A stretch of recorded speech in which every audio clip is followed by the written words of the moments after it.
Good morning, everyone. I'm excited to have this opportunity today, and I thank you for coming. My hope is to share the intersection of 5 narratives from 5 different women who were all connected by the powerful thread of the pursuit for equality.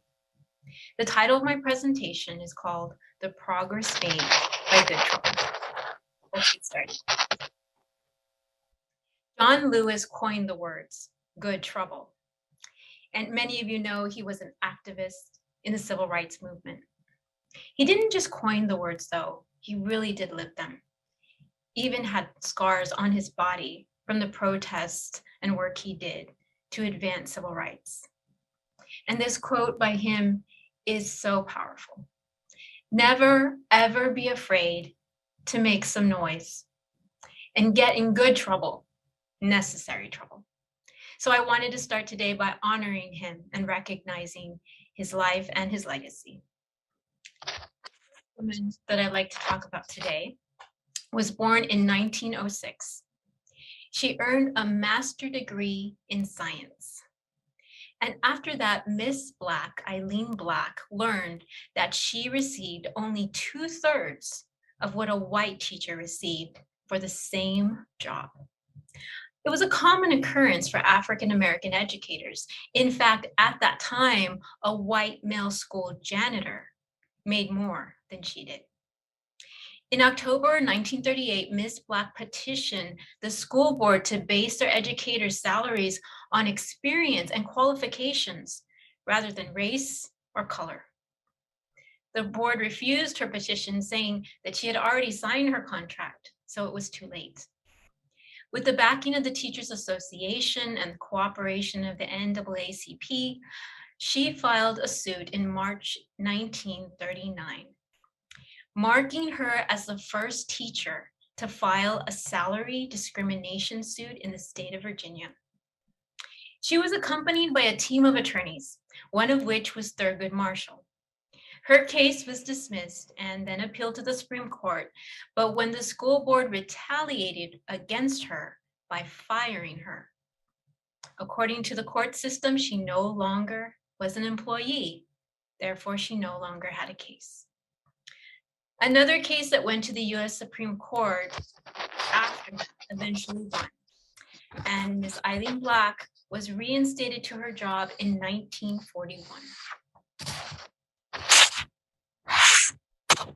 This is the second woman. After working for Goodyear for 19 years, Lily Ledbetter received an anonymous note revealing that she was making thousands less per year than the men in her same position. This letter led her to file a sex discrimination lawsuit against Goodyear. She won at every level of the court system, and Goodyear appealed until she found herself at the US Supreme Court. There, her previous victory was overturned. The court decided that the 180 days one has to file a discrimination complaint had expired, even though Lily didn't know about the salary discrepancy. She never recovered a cent of her lost wages and spent thousands in legal fees. In 2006, Justice Ginsburg wrote a dissent on the US Supreme Court decision of Ledbetter's case. The court does not comprehend or is indifferent to the insidious ways in which women can be victims of pay discrimination, she said. She called upon Congress to act where the court had not. In 2009, President Obama signed the Lilly Ledbetter Act, and this act integrated the perspective of Ruth Bader Ginsburg, which was that every time a woman receives a paycheck, then the violation of pay discrimination happens again, so that the 180-day clock starts over. And that was very indicative of what would happen to women when they didn't know about their salary discrepancy. Ruth Bader Ginsburg was known for her dissents and how she used them to press forward the progress of gender equality. The year Eileen Black, our teacher that we discussed first, passed away, I was born. Like her, I dared to study in the STEM fields, where women, especially women of color, are still underrepresented. 75 years after Eileen's Black case, I too filed a case for pay discrimination. Unknowingly, as the only full-time woman in the math department at the Fresno County Office of Education, and as the only person of color, I found out that I was the only one who started at step 1 of the 10-step salary scale. A newly hired male starting at step 9, and the other male starting at a minimum of step 5. Because of Lilly Ledbetter's act, I had a worthy case. Because I didn't find out about this until my 4th year of work. Like Eileen Black, my employer didn't want to see the disparity as a sign of a system that was broken, but instead defended their position for 8 long years, navigating the courts through petitions for dismissal, threats to countersue me, appeals, and the hiring of one of the top law firms in the world. On July 2nd, 2020, the US Supreme Court declined to hear a challenge to the Ninth Circuit Court unanimous decision in my favor. As such, the Ninth Circuit's February opinion stands firm. It is now case law in all states within the Ninth District that you cannot use someone's prior salary to justify a wage differential between employees. This is a quote from the court case. The express purpose of the Equal Pay Act, signed over 50 years ago, was to eradicate the practice of paying women less, simply because they are women.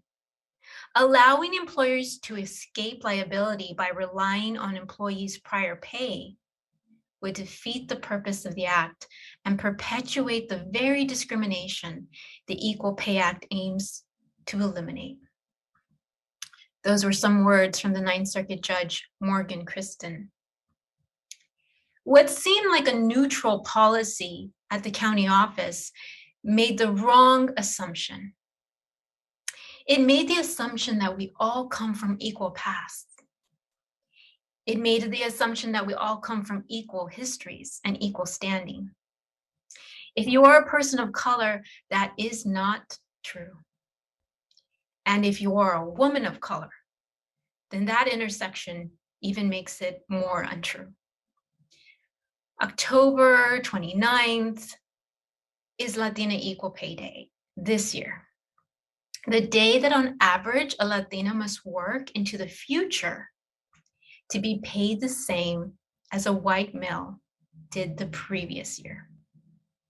There is still much good trouble to get into, but I am so grateful for the many in this perhaps group who are listening and others around our state and our county who were supportive through my very long journey.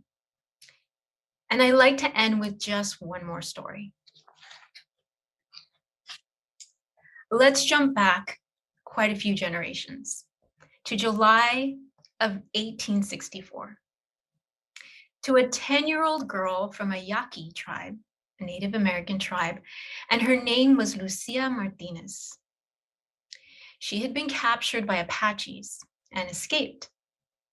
But just a few miles into her escape, the girl wandered into the camp of a man named King Woolsey.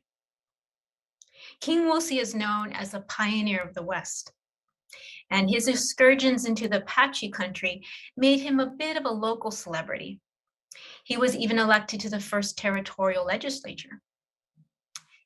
Most of his notoriety, however, came from the fact that he killed many Apaches, including women and children, by poison.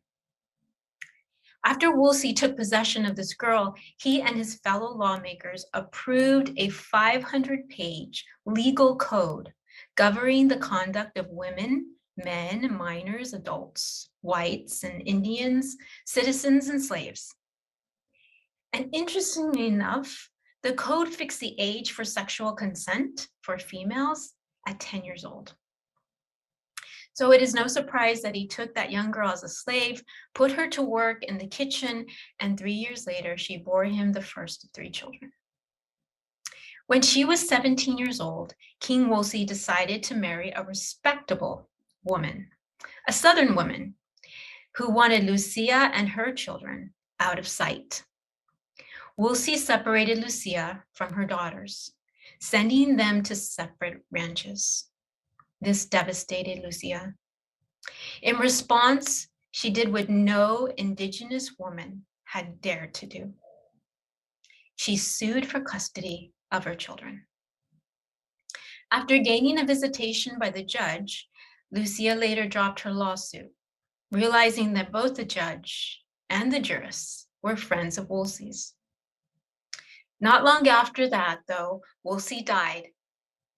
His son Robert and his 2 daughters, Clara and Joanna, as Native Americans, were not entitled to any inheritance. Lucia again petitioned the court, but was only able to garner $1,000. This information comes from a dissertation published in 2011 by now Dr. Katrina Jagodinsky. I found her book last year and read this story that, while familiar, filled in so many of the details. You see, Lucia Martinez is my 3rd great-grandmother. And this story, passed on by my grandmother, who is 82 and lives in Arizona, I would like to share this quote at the end of the chapter. Despite the prolific biographies of great men and their wives compiled in Arizona's historical institutions, Lucia Martinez's legacy as a territorial matriarch and champion for Native women's rights have been buried in the annals of frontier entrepreneurialism and Indian fighting. More than a good story, however, her ability to challenge the laws that ensconced patriarchy and white supremacy in the territory deserve our attention and may prove helpful for those who continue to face such legal barriers today. I'm proud to have Lucia's bravery and courage run through my veins. It's daunting to think that before I ever stepped into the courtroom to fight for equality, decades before my grandmother had done the same.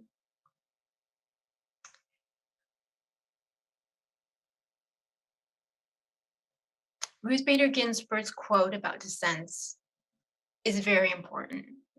She said, "Dissents speak to a future age. It's not simply to say my colleagues are wrong and I would do it this way, but the greatest dissents do become court opinions, and gradually over time their views become the dominant view, so that the dissenters hope that they are writing not for today, but for tomorrow." That those dissents, that good trouble, the courage it takes to dare to do something no one else has done. Women's Equality Day just passed, and it is indicative and well worth the time to remember those who've gone before us and to think about how our narratives intersect. The conscience of humanity is beginning to face a lot of these issues in profound ways. We have to face the horrors of our past and the reality that these horrors still occur all too often. These injustices perpetuate until someone stands in the gap.